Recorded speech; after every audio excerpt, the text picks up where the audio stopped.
नागपूर येथील घटनेनंतर राज्यात राजकीय वातावरण चांगलंच तापलं आहे। राष्ट्रवादी काँग्रेस शरद पवार गटाचे नेते आणि माजी गृहमंत्री अनिल देशमुख यांनी या प्रकरणावरनं सरकारवर गंभीर आरोप केले आहेत। त्यांनी नितेश राणे आणि बजरंग दलाच्या भूमिकेवर प्रश्नचिन्ह उपस्थित करत राज्य सरकार गुंडांना संरक्षण देत असल्याचा दावा केला आहे। चला पाहूया या संदर्भातील सविस्तर बातमी। मी गृहमंत्री असताना सांगतो, आम्ही तो अशा पद्धतीने कधी वातावरण खराब होऊ दिलं नाही आणि अशा पद्धतीने कोणाला संरक्षण देऊ दिलं नाही। आधी मला आठवतं तिथले एसपी बदलण्यासाठी त्यावेळेस धनंजय मुंडे माझ्या मागे इतके लागले होते की माझी तक्रार त्यांनी मुख्यमंत्री केली की आमचा एसपी बदलत नाही। त्यावेळेस आम्ही अशा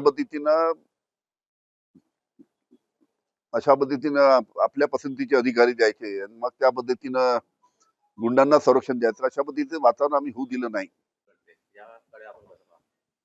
असं आहे की नागपूर शहर हे अतिशय शांततापूर्वक शहर आहे, अतिशय शांत वातावरण तिथलं आहे।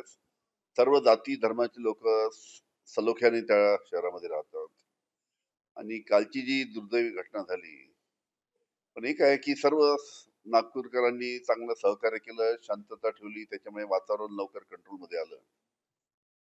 पण कसं आहे की हे वातावरण खराब करण्याचं काम ज्या पद्धतीने काही राज्यातलेच काही मंत्री जसे नितेश राणे आहेत, ज्या पद्धतीने त्यांचं वक्तव्य सातत्यानं येत असतं। आता मला होळीचा सण झाला, त्या होळीच्या वेळेस खटका मटन झटका मटन तो एक प्रकार, त्याच्या बाबतीत स्टेटमेंट द्यायचं।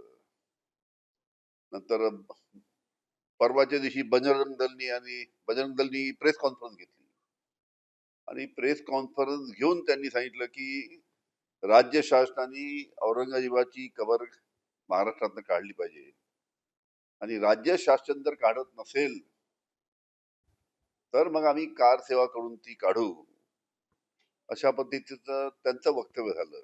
मग त्याच्यामुळे काय अशा पद्धतीचं वातावरण खराब होतं आणि सर्व शासनाशी संबंधित हे सर्व मंडळी असल्यामुळे मुख्यमंत्र्यांनी याच्या बाबतीत सर्वांना तंबी द्यायला पाहिजे की अशा पद्धतीचं वक्तव्य करून कोणी महाराष्ट्रामध्ये एकमेकांमध्ये कलुषित वातावरण करू नये, द्वेषाचं वातावरण करू नये, या दृष्टीनं सर्वांना मुख्यमंत्र्यांनी तंबी द्यायला पाहिजे असं मला वाटतं। पोलीस अधिकाऱ्यांसोबत संवाद त्यांच्या जमीन अर्जावर सुनावणी आहे। असं आहे, आता छत्रपती शिवाजी महाराजांवर अवमानपूरक बोलणाऱ्यांवर कारवाई झाली पाहिजे। जे वारंवार असे प्रकार घडत आहेत आणि प्रशांत कोरटकर नागपूरचेच आहेत, नागपूरच्या कोणत्या नेत्याची त्याचे संबंध आहे सर्वांना माहित आहे। प्रशांत कोरटकरने अशा पद्धतीचं वक्तव्य केल्यानंतर त्याच्या घराला संरक्षण होतं आणि घराला संरक्षण असताना तो तिथून फरार झाला।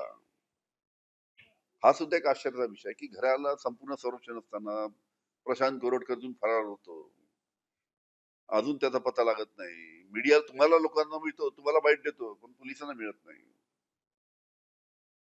आता आज त्याचा कोर्टामध्ये त्याचा निकाल आहे, कोर्ट काय निर्णय देते पाहू।